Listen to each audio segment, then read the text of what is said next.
कोल्हापूरकरांचा आकर्षणाचा केंद्रबिंदू असलेला कळंबा तलाव पुन्हा एकदा ओव्हरफ्लो झालाय। 2 दिवसांपासून कोल्हापूर जिल्ह्यामध्ये संततधार सुरू आहे, त्यामुळे जिल्ह्यातील नद्यांच्या पातळीत हळूहळू वाढ होते। कळंबा तलाव 100% भरलाय। सांडव्यातून बाहेर पडणाऱ्या पाण्यामुळे आकर्षक धबधबा तयार झालाय। वारणा धरणातून विसर्ग सुरू आहे, त्यामुळे नदीकाठच्या गावांना सतर्कतेचा इशारा दिला।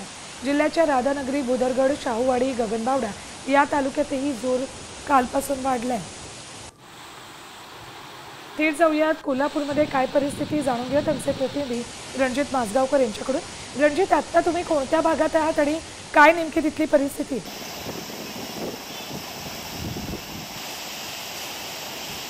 मी सध्या कोल्हापुरातल्या कळंबा तलाव परिसरात आहे आणि अतिशय छान तुम्हाला आता मी दृश्य दाखवतो की ही दृश्य आहेत कळंबा तलावाचा जो बॅकवॉटरचा भाग आहे, सांडव्यातून पाणी आता पडताना आपल्याला दिसतंय। कोल्हापूरच्या शेजारी जो कळंबा तलाव आहे हा पूर्णपणे भरलेला आहे आणि गेल्या 8 दिवसांपासून पावसाने जी विश्रांती घेतली होती, पुन्हा कालपासून पाऊस सुरू झाल्यामुळे आता या सांडव्यातून पुन्हा पाणी पडायला सुरुवात झालेली आहे। त्यामुळे एक आकर्षक धबधबा कोल्हापूरकरांचा जो आहे तो या ठिकाणी निर्माण झालेला आहे आणि बरेच पर्यटक असतील, कोल्हापूर शहरात परिसरात राहणारे जे नागरिक आहेत, हे या पाण्याचा आनंद, पाण्यामध्ये बुडण्याचा आनंद घेण्यासाठी खरं तर या ठिकाणी आता दाखल व्हायला सुरुवात झालेली आहे।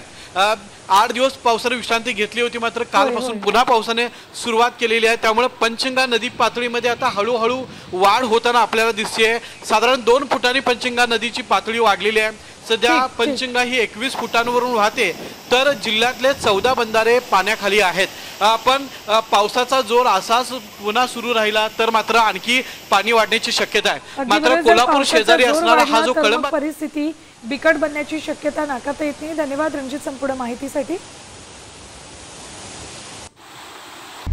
आता isakal.com आहे देशातील नंबर 1 ची मराठी न्यूज वेबसाईट। प्रत्येक अपडेटसाठी isakal.com ला नक्की भेट द्या।